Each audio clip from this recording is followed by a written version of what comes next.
Ex-Muslims, arguably more than any other group, are deeply familiar with the problems entrenched within Muslim communities and inherent within Islamic scriptures. As most of us happen to be both people of color and first or second generation immigrants, we are doubly affected, both by hatred and violence from Muslims, but also bigotry and xenophobia from the broader American public.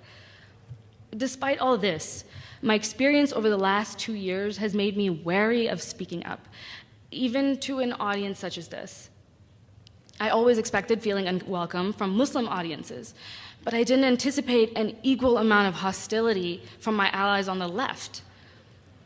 For example, when I first published a piece fact-checking Raza Aslan, who is a prominent Muslim scholar, on his dismissal of female genital mutilation as only an African problem, not a Muslim one, I got many responses from people unhappy with what I wrote, almost all of whom questioned my motives rather than addressing my claims. To my surprise, most of my critics were not Muslims. Rather, they identified as liberals and sometimes even atheists. Some darkly alluded to my agenda, and others claimed that as a former Muslim, there was no way I could be trusted with fair criticism. There is a curious double standard at play when Muslim clerics and activists that are known to be anti-Semites and homophobes are welcomed on campuses, touring nationally, invited to give lectures by Muslim student associations, while feminists like Asra Nomani, who has been fighting for equality of the sexes, for the right to female entry to the priestly class, is branded as a bigot by the same Muslim student organization, and the authorities at universities like Duke succumb to this brazen attempt to silence her. Similar patterns are repeated across the Western world.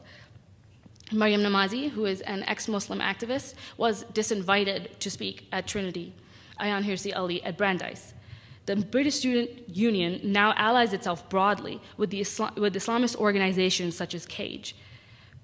To quote Nick Cohen from his article from The Guardian, university managers are no better than their teenage heresy hunters.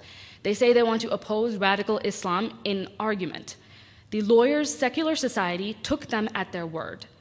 It tried to present an investigation at the University of West London into Islamist groups that were all over campuses, despite their record of advocating Jew hatred, homophobia, and misogyny. The university authorities banned the secularists. Let me be clear. I don't think anyone, even bigots emerging from Muslim communities or anywhere else, should be silenced. What I ask is that we stand up for the right to speak of all, including those, both those who stand with us and those who call for the death of our fellow disbelievers. Our society functions because we believe that hurt feelings mean essentially nothing in the eyes of our justice systems. But of course, it is claimed that this is a special case, because these aren't just personal hurt feelings, these are religious hurt feelings, and not just any religion, but the religion of the underdog, of the brown man. And the left decided long ago that the hurt feelings of the Christian religion mattered little, and it was imperative that we disabuse the notion that Christianity would ever feel safe from criticism or even outright mockery. Indeed, many of our greatest thinkers have delighted in exercising this right.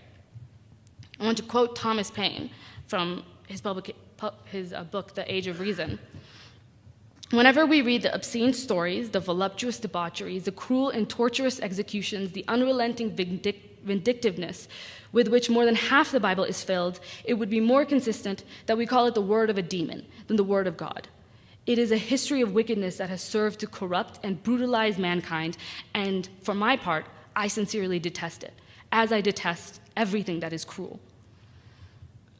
I wonder if Paine had been murdered for his outright contempt of Christianity, how different would the West look today?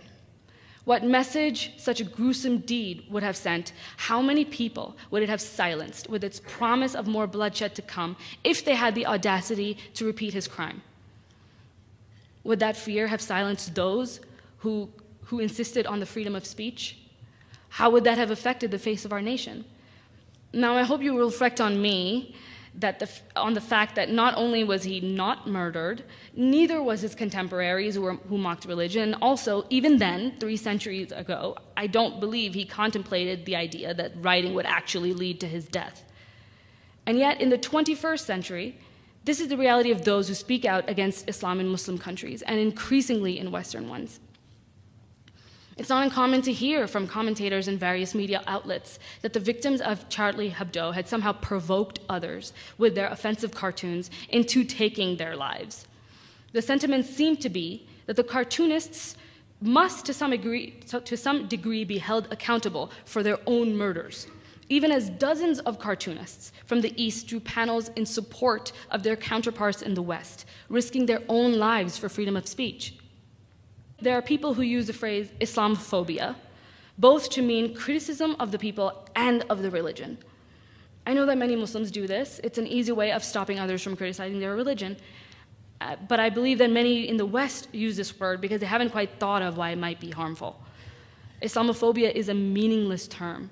It serves to confuse and to muddle two very different forms of intolerance based on two very different reasons towards which there should be two very different reactions. Sometimes it is claimed that the critique of religion is critique of the identity of the believer and is therefore bigotry. This person's identity happens to be based around their ideology, so if you criticize their ideology, you are necessarily generating hate towards that person. But I wonder what would happen if we applied this type of thinking to everything. What if New Agers decided that criticism of New Age spiritual healing was a form of hate against people who chose to identify that way? What if Hindus decided criticism of the caste system was a deeply offensive form of racism against Hindu people? How much of that would retard reform? There's another version of this argument which claims that criticism or ridicule of Islam feeds into the bigotry by the far right and therefore causes harm. And I want everyone to know that the argument is almost never that Islam doesn't deserve the critique or ridicule as a religion, but that it is harmful to voice it for the damage that it would do.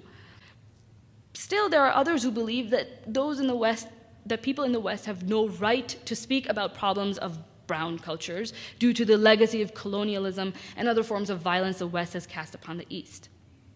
This is a strange argument because it ignores the history of the world, a history in which various nations, Muslims and non-Muslims, have succumbed to the ebb and flow of conquest repeatedly for all of recorded history. Many Islamic countries, in fact, had horrific laws before colonialism. Two of the epicenters of Islamic thought, Iran for Shia Islam and Saudi Arabia for Sunni Islam, resisted colonialism. Excuse me. In fact, Saudi Arabia was founded in 1744 as an extremist state, the first iteration of which was destroyed by the Ottomans due to their religious fanaticism. The first Saudis, in fact, attacked and desecrated some of the most holy Muslim sites and were stopped not by intervention of the West, but by other Muslims that viewed them as dangerous fanatics. There was then no American imperialism, no frame of wars against other Muslims, and yet fundamentalist Wahhabis existed and were attacking other Muslims very much the same way that ISIS attacks them today.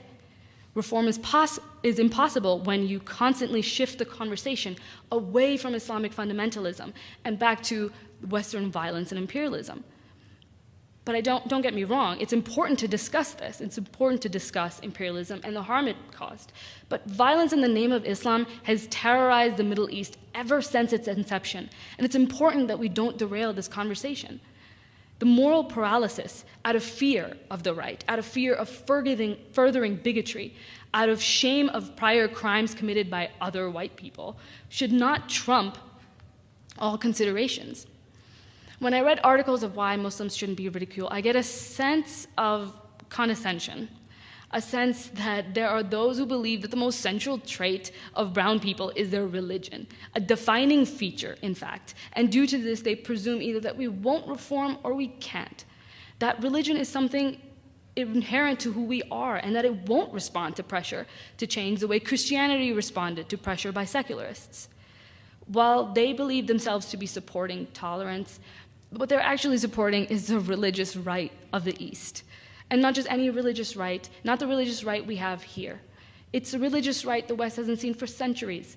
To me, to someone who opposes the most foundational liberal principle, the freedom of expression, in order to protect the sensibilities of this Islamist religious right, is a liberal only in name. In fact, What kind of person holds two different groups of people accountable to two different standards of acceptable behavior, but a bigot? Obviously, Islam isn't the root of all evil, but it's an important factor. What we have here is a right wing in the West who believes that Islam personifies evil, and a left which refuses to even look into it as a source of harm. The question then becomes, how do we achieve reform without actually mentioning any problems in Islam? How do we achieve progress while shying away from one of the foundational aspects of how harmful practices are justified? Most cultures are responsive to selective pressure, and by insisting that no pressures be applied, we are acting as a brake on any progress. We have plenty of evidence that a push for secularism or a presence within secular cultures can change behavior and even the beliefs of Muslims. For example, if you compare Muslims living in the US with Muslims in the Middle East, you will find across all metrics that their opinions are less extreme and more in line with liberal values than of those of the population of their origin countries. Many Muslims believe that their religion is immutable, that every word of which is true, and reformers insult them when they demand change. Yet profound changes in the way Muslims practice their religion have occurred in the past. Many Muslim countries practiced slavery up until the 20th century, with some countries abolishing slavery as recently as 1981, citing religious sanction of the practice as a justification. Saudi Arabia's slave population was estimated as 300,000, a scant 50 years ago, and it was international pressure that forced abolition. Under pressure from the British Empire to abolish slavery a little over a century ago, the Sultan of Morocco cited the inerrancy of the Quran to make the case for the divine sanction of slavery. Later, the chief minister of Morocco, Mohammed Idris, wrote in response to anti-slavery efforts that we do not interfere in religious principles which you profess. Likewise, you should not interfere in our religion. In the face of Ottoman unwillingness to condemn the status of slaves as enshrined in Sharia, a British statement sarcastically stated that one might well ask the Sultan to become a Christian. Yet today, most, if not all, Muslims are repulsed by the idea of slaves. Did they abandon the Quran, which seemed to clearly condone slavery a mere century ago, or were we able to shift mainstream consensus by standing up for our moral principles? I wonder what would have happened if the benevolent bigots of the West, of the left today, who feel that it is more important to respect a culture for the sake of respecting a culture, had existed back then. How many millions would be living in chains today? We must remember that there's no inevitable march of progress, no guarantee that tomorrow's world will be more just, more equal, more rational, more tolerant or reasonable. Liberal rights without liberals to champion them are values without influence, with no defense. Let's not let our empathy for oppression of one group excuse their oppression of another. Thank you.